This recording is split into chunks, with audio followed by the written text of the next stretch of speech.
Welcome to Suman TV. నేను మీ Nagaraj బైర్శెట్టిని.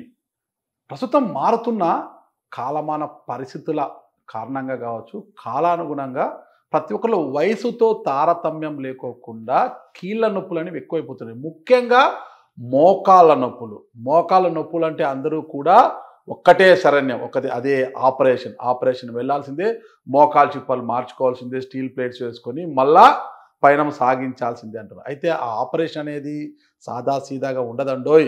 Operation అనుకుంటాం కానీ అక్కడికి వెళ్ళి చూసే తప్పితే ఆ నరకం అర్థం కాదు. ఆపరేషన్ చేయించుకున్న తర్వాత కూడా చక్కగా నడుస్తున్నారంటే చాలామంది ఇబ్బంది పడుతున్న పరిస్థితిని మనం చూసాం.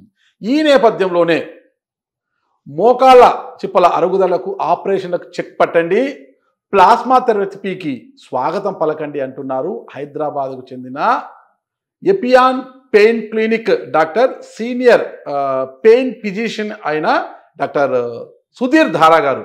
ప్రస్తుతం సుధీర్ ధారా గారు మనతో ఉన్నారు. ఎందుకు ఆపరేషన్లకు చెక్ పెట్టాలి, ప్లాస్మా థెరపీకి ఎందుకు స్వాగతం పలకాలి అన్న పూర్తి వివరాలు ఆయనతో తెలుసుకుంటాం. నమస్తే సార్. నమస్కారం అండి. బాగున్నారా? బాగున్నాను. అసలు మీరు చెప్తున్న ప్లాస్మా థెరపీ ఏ స్టేజ్, అంటే అడ్వాన్స్ స్టేజ్ వారికి కూడా ఉపయోగపడుతుందా, లేదా స్టేజ్ 1 స్టేజ్ 2 వారికి మాత్రమే ఈ ప్లాస్మా థెరపీ ఉపయోగపడుతుందా? మంచి క్వశ్చన్.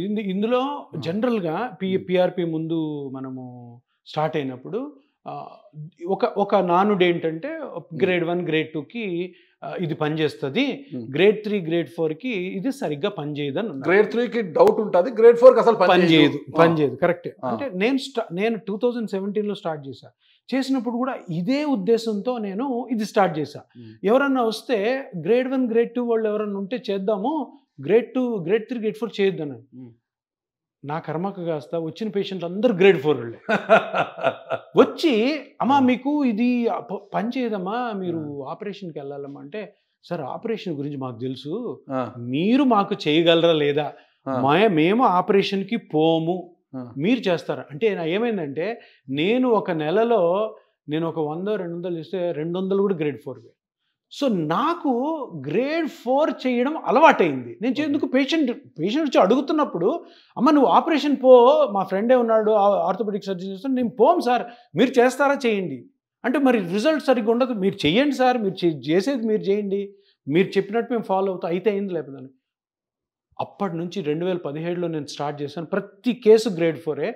నేను కావాల్సిన గ్రేడ్ 4 చేయలేదు, నేను పబ్లిక్ డిమాండ్తో చేశాను. నేను చేసిన అందరూ కూడా 90% ఈ రోజుకి బాగున్నారు. ఎవరు గ్రేడ్ 4 90%, 100లో 90 మంది ఈ రోజుకి బాగున్నారు. ఓకే. సో ఇక్కడ పాయింట్ ఏంటి, గ్రేడ్ 1 గ్రేడ్ 2లోనే పిఆర్పి కానీ ప్లాస్మా థెరపీ కానీ పనిచేస్తుంది అన్న నిజం ఒక పెద్ద అపోహ. ఓకే. సో ఎందుకంటే గ్రేడ్ 1 గ్రేడ్ 2లో పేషెంట్ అసలు డాక్టర్ దగ్గరికి పోడు, వాళ్ళు అట్లే ఉంటారు, ఏదో టాబ్లెట్లు వాడుకుంటే. ఎవరు వస్తారు గ్రేడ్ 3 గ్రేడ్ 4. అండ్ ఇప్పుడు ఎట్లాంటి పబ్లిక్ డిమాండ్ అయిందంటే, ఆపరేషన్ గురించి అందరికీ తెలుసు, 30-40 సంవత్సరాల నుంచి ఎవరు ఆపరేషన్ పోవట్లేదు, మాకు వద్దు, మాకు ఆపరేషన్ లేనిదని చూస్తుంటారు. మీకు ఇంకో విషయం తెలుసా, 100 మంది మోకాలు నొప్పి ఉంటే 70% ఎక్కడికి పోతారు తెలుసా, ఆపరేషన్ రహిత ట్రీట్మెంట్కి వెళ్తారు. ఒక 30% ఆపరేషన్. మనం అనుకుంటారు ఎక్కడ పడితే ఆపరేషన్. 70% హోమియోకి పోతారు, ఆయుర్వేదిక్ పోతారు, సిద్ధాకి పోతారు. సో ఈ 70% కూడా ఎటువంటి వాళ్ళకి ఆపరేషన్ ఎట్టి పరిస్థితుల్లో అవసరం లేదు. వీళ్ళలో 90% గ్రేడ్ 4 వాళ్ళు ఉంటారు. సో వాళ్ళకి నువ్వు నా దగ్గరకు వచ్చి పిఆర్పి పని చేయదు కదా సార్, నేను అందుకని చేయనని నేను అనలేను. ఎందుకు, వాళ్ళ డిమాండ్ అది. సార్ మాకు పిఆర్పి కావాలి, నా స్టేజ్ ఏదో మీ ఇష్టం, మీరు చేయండి నాకు అన్నప్పుడు డాక్టర్గా నేను చేయాలి. అండ్ ఆ ఎక్స్పీరియన్స్తోనే ఈరోజు నేను చేసినటువంటి కొన్ని వేల మోకాళ్ళల్లో 99% గ్రేడ్ 4. అంటే ఒక సైంటిఫిక్ ఎవిడెన్స్ ఏంటంటే గ్రేడ్ 4లో పిఆర్పి ఎక్సలెంట్గా పనిచేస్తుంది. కానీ కరెక్ట్ డాక్టర్ చేయాలా, కరెక్ట్ విధానంలో చేయాలి. సుధీర్ ధారా గారిని మీరు నమ్మితే ఒకసారి సంప్రదించండి. అయితే సార్, గుజ్జే కాదు, లెగ్మెంట్ కూడా లేని పక్షంలో ప్లాస్మా థెరపీ పనిచేస్తుంది. ఆ లెగ్మెంట్ అనేది ఉంటుంది కదా, ఆ లెగ్మెంట్ కూడా లేదు, అరిగిపోయింది, డిస్టర్బ్ అయిపోయింది, అయినా కూడా పనిచేస్తుందా? ప్లాస్మాలో గ్రోత్ ఫ్యాక్టర్స్ ఉంటాయి. గ్రోత్ ఫ్యాక్టర్స్ కార్టిలేజ్ని పెంచుతాయి, అంటే గుజ్జు. లిగమెంట్స్ కూడా కట్ అయింటే అవి హీల్ చేస్తాయి. టెండాన్స్ కట్ అయింటే వాటిని హీల్ చేస్తాయి. కొన్ని మజిల్ ఇంజరీస్ అవుతాయి, వాటిని హీల్ చేస్తాయి. అరికాల కింద ప్లాంటర్ ఫేషియా అని ఉంటుంది, వాటిని హీల్ చేస్తాయి. టెన్నిస్ ఎల్బో అని ఒకటి వస్తుంది, దాన్ని హీల్ చేస్తాయి. అదేవిధంగా తుంటిలో గుజ్జు అరిగిపోతుంది తుంటిలో. ఈ మధ్య కోవిడ్ తర్వాత స్టెరాయిడ్స్ వాడతారు కదా, హై డోసెస్ ఆఫ్ స్టెరాయిడ్ వాడడం వల్ల తుంటిలో గుజ్జు అరిగిపోయి ఏవిఎన్ అని ఏవాస్కులర్ నెక్రోసిస్ అని ఒక ఆ కండిషన్లో యూజ్ అవుతుంది. ఇవన్నీ ప్రూవ్ అయ్యాయి అనమాట. Muscle, ligament, tendon, cartilage, soft parts ఏవైనా బోన్కి యూజ్ చేయలేము. సాఫ్ట్ పార్ట్స్ ఏవి ఉన్నా కానీ, మెత్తటి పదార్థాలు దేనివల్ల మీకు నొప్పి వచ్చినా కానీ ఆ పర్టికులర్ పార్ట్ని కరెక్ట్గా స్కానింగ్ చేసి కనుక్కొని అది ఎంత మటుకైతే డ్యామేజ్ అయితే కనుక్కొని అక్కడ మీరు ప్లాస్మాని కరెక్ట్గా వేస్తే కంప్లీట్గా రికవర్ అవుతుంది. మళ్ళీ దానివల్ల డ్యామేజెస్ కానీ, దానివల్ల మన ఇంజురీస్ అవ్వడం కానీ, దానివల్ల ప్రాబ్లం రావడం ఉండదు. అయితే ప్లాస్మా థెరపీ చేయాలంటే గ్రేడ్ 4 వాడికి కూడా సక్సెస్ అంటే మంచి డాక్టర్ ఉండాలి, సరైన డాక్టర్ ఉండాలి, సరే టెక్నిక్ ఉండాలి. ఆ టెక్నిక్.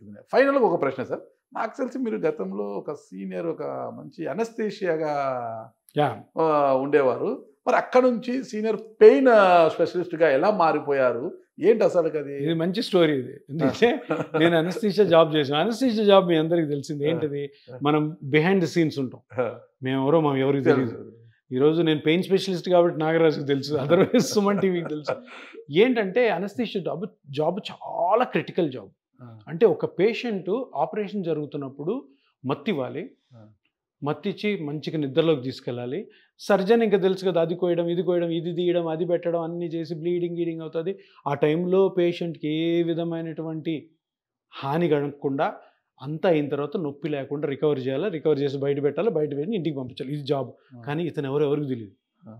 కానీ సర్జరీస్లో జరిగే ప్రాబ్లమ్స్, సర్జరీస్ వల్ల జరిగే నష్టాలు, అక్కడ మేము పడుతున్న బాధలు, సర్జన్ పడుతున్న బాధలు అన్నీ కూడా అనస్థీషియా డాక్టర్కే తెలుసు. ఎందుకంటే సర్జన్ సర్జరీలో నిమగ్నం ఏంటాడు, మేము పేషెంట్ వైటల్స్ చూసుకుంటూ సర్జన్ కూడా కాపాడుకోవాలి. అక్కడ ఆయనకి ఏమైనా ప్రాబ్లం వస్తే, అంటే టక్కన ఏదో బ్లీడింగ్ అవుతుంది, ఏదో ప్రాబ్లం, హార్ట్ స్టాప్ అయిపోతుంది, మళ్ళీ రెస్పిరేషన్ స్టాప్ అయితే అవి రికవర్ చేయడం, కొంతమంది సడన్గా డెత్ అవుతూ ఉంటుంది టేబుల్ డెత్. సో ఇక్కడ ఈ అనస్థీషియా జాబ్ చేస్తున్నప్పుడు నేను మోకాల ఆపరేషన్ కొన్ని వేల ఆపరేషన్లకి మత్తిచ్చుంటాను. అనస్థీషియా డాక్టర్ కదా. చూసి ఏం చూశాను, ఆపరేషన్ చేస్తున్నప్పుడు ఇంత చిన్న గుజ్జు అరిగిన దానికి ఇది మొత్తం తీస్తున్నారు. నేను చెప్పాను కదా ఇంతే అరిగింది.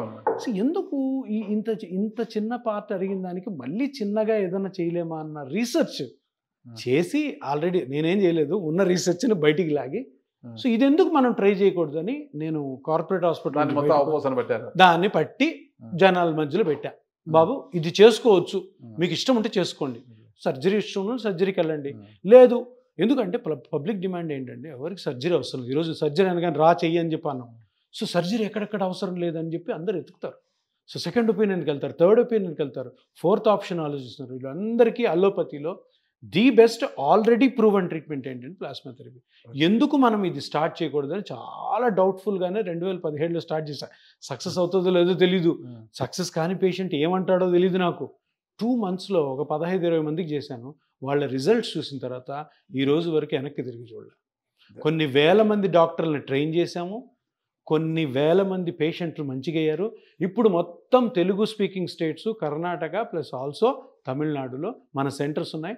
అందరికీ కూడా అర్థమైంది ఏంటంటే పిఆర్పి అంటే ఇపియాన్ అంటే పిఆర్పి అంతే. ఇది ఓకే, చూశారు కదండి డాక్టర్ సుధీర్ దారా గారు చెప్పింది. ఒక జబ్బు చేస్తుంది, అందరూ ఆసుపత్రిలోకి వెళ్తుంటారు, డాక్టర్లు చూపిస్తారు, కానీ జబ్బు నయం కాదు. అది వాళ్ళ లోపం కాదండి. సరైన డాక్టర్ దగ్గరికి, జబ్బు యొక్క మూలాలు తెలుసుకొని మందిచ్చే డాక్టర్ దగ్గరికి వెళ్తేనే ఆ రోగం నయం అవుతుంది. ఇది అందరూ గమనించాలి.